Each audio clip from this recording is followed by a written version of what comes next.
Welcome to the godshow.us daily. Alright.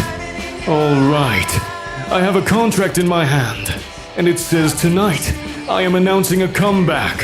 One tradition that scholars declared finished, irrelevant, filed away in the dead letter office of intellectual history, has been reinstated to tonight's card.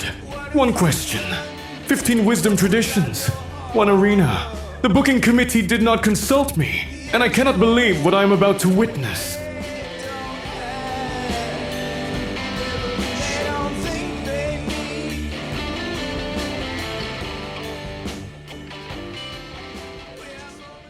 The godshow.us is a free daily multilingual project where one question gets answered through 15 wisdom traditions.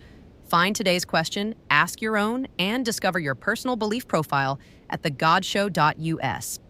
Today's question: can a person love a wild thing without needing it to stay? People have asked this before in older clothes. The Romantics called it sublime attachment. Can I be devastated by something I refuse to cage? Before that, monastics called it detachment. Can I love what I have already surrendered?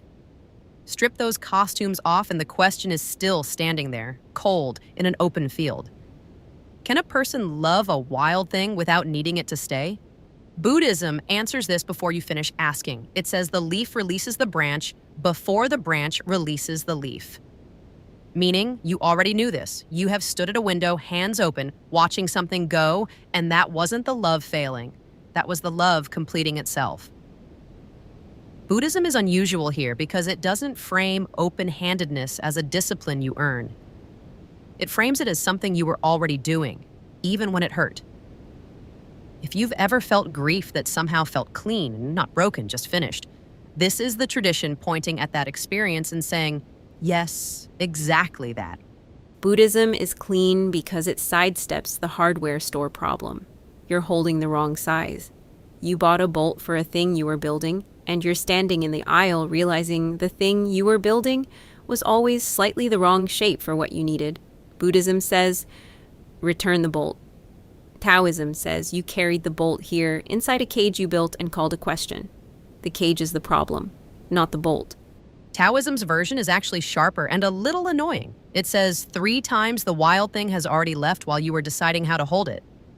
The wheel works because the hole at the center grips nothing. The fox is already gone. You were just busy framing the question. For people who've ever intellectualized their way past a moment that was happening, that lands. Painfully. Islam disagrees about who the subject even is. It says you were never the keeper. You were the witness. A doorway. The light passed through, the doorway doesn't mourn the light. That image is either comforting or a complete sidestep of your actual chest pain.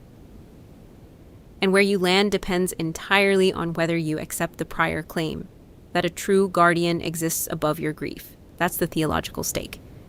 Islam says your love was always on loan. Buddhism says your love was always complete. One requires surrender to something larger. The other requires no metaphysics at all. Those are genuinely different moves, and you don't get to have both. Sufism goes somewhere the other traditions won't. It says the grief isn't for the wild things leaving. It's for the moment it turned toward you, when you felt the whole universe use your chest as its instrument. That's the gift. The beloved doesn't owe you permanence. It owes you only the wound of having been real. Your heart, scraped hollow, is now the mirror. This is the tradition for people who feel like the ache itself has value, who sense that being shattered by something was already the point. Existentialism bumps into this from the secular side. It says you love the wild thing the way you love the hour before dawn. Then it finds the small claws buried in your own chest. Stay, it said. In handwriting that was yours, the wild thing didn't sentence you.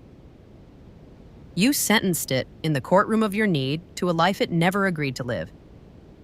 That one is a gut punch. The one tradition I didn't expect on this question was cynicism, which I know sounds like something your college roommate invented. But cynicism is ancient, and tonight it's the comeback nobody booked.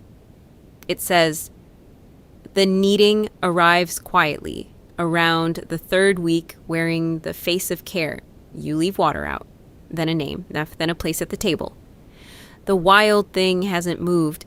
You have built 4 walls around the moment you first saw it free. You don't love the hawk by gripping the Jess. You love it by standing in the field. Cold, undeniable, going nowhere. That's a physical image. Stoicism agrees in structure. Your role is fixed. The Wild Things exits were written by someone else. Play your part fully and stop strangling the performance. But cynicism is less tidy about it. It watches you build the cage with your own hands and names each plank. Before the outro, pick one thing you have been quietly renovating to make it stay. Not to raise it, just to notice the renovation. That's small enough to finish before the music fades. Tomorrow's question is already waiting at thegodshow.us. Welcome back to the arena floor. And I want it noted that Cynicism walked in here tonight with no promotional budget, no hype reel, no entrance music, and somehow went the full distance. I've been announcing philosophy bouts for longer than I care to admit. And I have never seen a Hellenistic school receive a standing ovation from a crowd that wasn't even sure it was a school.